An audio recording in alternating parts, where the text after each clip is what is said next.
Yun guys, Asus laptop X441S. So, ipo-format natin to.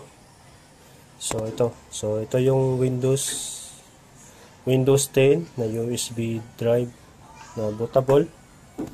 So, pakita ko sa inyo guys yung how to bootable settings.